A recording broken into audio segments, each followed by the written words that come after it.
दरियाए फिरात का पानी पिछले 2 बरसों की निस्बत काफी हद तक कम हो चुका है, जो कि इस बात की तरफ इशारा कर रहा है कि आहिस्ता आहिस्ता ये दरिया खुश्की की तरफ जा रहा है, जो कि कयामत की एक बहुत बड़ी निशानी है। अगर आप दरियाए फिरात की तस्वीरें देखें तो आप नोटिस करेंगे कि 2019 में शाया की गई तस्वीर में दरियाए फिरात के बीचों बीच मौजूद तामीर करदा पिलर तकरीबन आधा पानी के अंदर डूबा हुआ दिखाई देता है, जबकि 2021 में ये आधे से ज्यादा पानी से बाहर दिखाई दे रहा है, जिसका साफ मतलब ये है कि दरियाए फिरात में पानी की सतह बहुत कम हो चुकी है। और अब 2023 में दरियाए फिरात की जो हालिया तस्वीर सामने आई हैं, इनमें देखा जा सकता है कि पिलर के इर्द गिर्द पानी की सतह बेहद कम होकर रह गई है और ऐसा लग रहा है कि अनकरीब ये पानी की सतह कम होते होते बिल्कुल खुश्की की तरफ चली जाएगी, जो कि कयामत की एक बहुत बड़ी निशानी समझी जा रही है। बताया जाता है कि दरियाए फिरात का खुश्क होना ही जंगे हरमजदोन, जिसे दुनिया की सबसे आखिरी जंग माना जाएगा, का आगाज माना जा सकता है।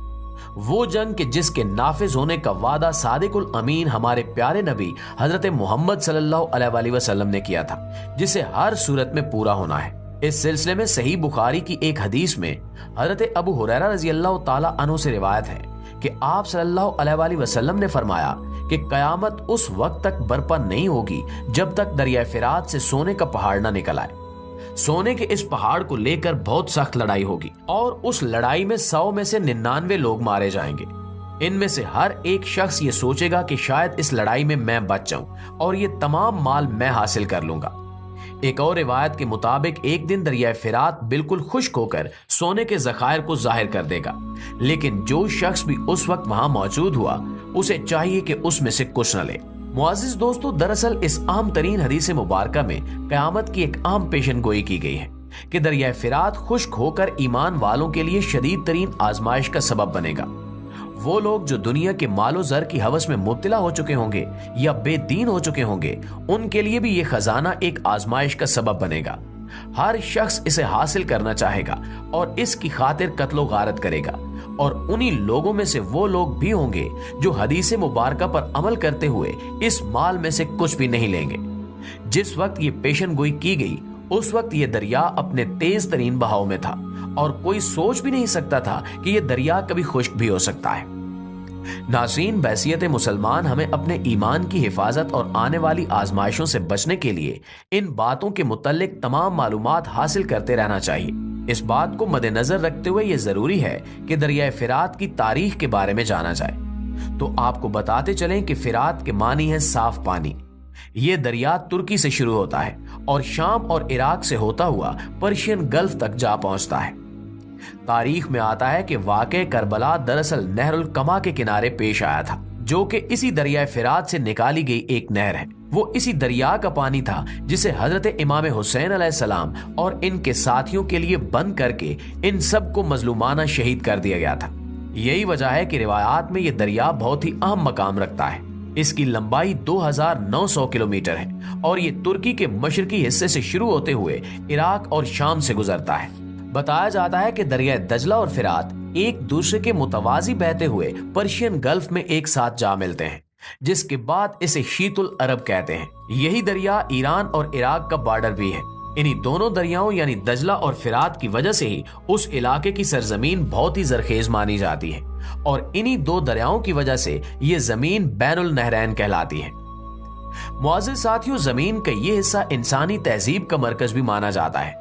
तारीख में आया है कि कई इंसानी तहजीबों ने इस सरजमीन से तरक्की हासिल की, जिसमें अहम नाम बाबिल के कदीम दारुल खिलाफा का आता है, जिसकी बुनियाद इसी दरिया फिरात के किनारे रखी गई थी। इस दरिया को कई तहजीबों में मुकद्दस माना जाता है, क्योंकि रिवायात में मिलता है कि इस दरिया में जन्नत का पानी भी शामिल है, जो कि 7वें आसमान पर मौजूद कदीम तरीन बहुत बड़े और बाफजीलत दरख्त सिदरतुल मुंतहा की जड़ों से आ रहा है। अगरचे दुनियावी तौर पर इस हकीकत की दलील देना तकरीबन नामुमकिन है कि 7वें आसमान से सिदरतुल मुंतहा की जड़ों से पानी जमीन के अंदर कैसे आ रहा है, लेकिन ये भी कुदरत के उन्हीं मुहिम्मों का एक हिस्सा समझा जा सकता है जहां तक अक्ल इंसानी की हदूद खत्म हो जाती है। अलबत्ता अगर अल्लाह चाहे तो मुस्तकबिल में शायद इंसान को वो कुदरत हासिल हो जाए कि जिसकी बदौलत वो इन हकीकतों में छुपी गहराइयों तक पहुंच सके। दोस्तों, हाल ही में सोशल मीडिया पर दरिया फिरात की हालिया तस्वीरें बहुत ही ज्यादा मकबूलियत हासिल कर रही हैं। इस दरिया की खुश्की का मौजू जेर बहस है और बाज लोगों का यह भी कहना है कि जिस सोने के पहाड़ का जिक्र किया गया था वो जाहिर हो चुका है, जबकि कुछ लोगों का यह मानना है कि इस दरिया से हासिल होने वाले तेल से जिस कदर मालो जर बनाया जा रहा है, इसे ही अलामती तौर पर सोने का पहाड़ कहा जा सकता है। जबकि बाज लोगों के नजदीक दरियाए फिरात के खुश्क हो जाने वाले इलाकों में से एक जगह दरियाफ्त होने वाले एक पुरस्कार शहर को ही सोने के पहाड़ से तशबीह दी जा सकती है। नाज़रीन, जून 2022 में यह खबर आई कि इराक में माहौलियाती तब्दीलियों के 6 साल बाद दरियाए दजला के खुश्क हो जाने की वजह से एक ऐसी बस्ती दरियाफ्त हुई जिसे करीबन 3,500 साल पुराना कहा जा सकता है। माहिरीन आसार कदीमा की रिसर्च के मुताबिक दरिया दजला के खुश्क होने के बाद जो ये बस्ती दरियाफ्त हुई है, ये 1275 ईस्वी से लेकर 1475 ईस्वी तक कायम की गई थी। अंदाजा लगाया जा सकता है कि ये बस्ती एक शदीद जल्जले से तबाह हुई थी। शहर बाबिल जो एक मुकम्मल तौर पर खंडरात में तब्दील हो चुका है, इसे इराक का एक ऐसा शहर समझा जाता है जिसे दुनिया का पहला मेट्रोपॉलिटन शहर करार दिया जा सकता है। इसे मेसोपोटामिया भी कहते हैं। ये शहर बगदाद से 100 किलोमीटर दूर दरियाए फिरात के किनारे वाक़े इंसानी तारीख का एक ऐसा शहर है जिसकी आबादी तकरीबन 2 लाख के करीब थी और यहीं से इंसानी तहजीब की तरक्की का आगाज हुआ था। 4000 कबल मसीह की तारीखी रिवायतों में भी इस शहर का जिक्र आया है। तौरात में बयान करदा रिवायात के मुताबिक हजरत आदम अलैहिस्सलाम बाबिल इराक में ही रहते थे और जब दोनों भाइयों हाबील और काबील का झगड़ा हुआ तो काबील अपने भाई का कत्ल करने के बाद अपने अहलो अयाल के साथ भागकर बाबिल के पहाड़ों में जा छुपा था और तब से ही इस जगह को बाबिल का नाम दिया गया है, जिसके मानी जुदाई के हैं। कुछ लोगों का कहना है कि दरियाए फिरात और दजला के खुश्क हो जाने वाले इलाकों से दरियाफ्त होने वाले खंडराती माहिरीन आसार कदीमा के लिए सोने का पहाड़ साबित हो सकते हैं, लेकिन इस बात का हकीकत से कोई ताल्लुक नहीं है।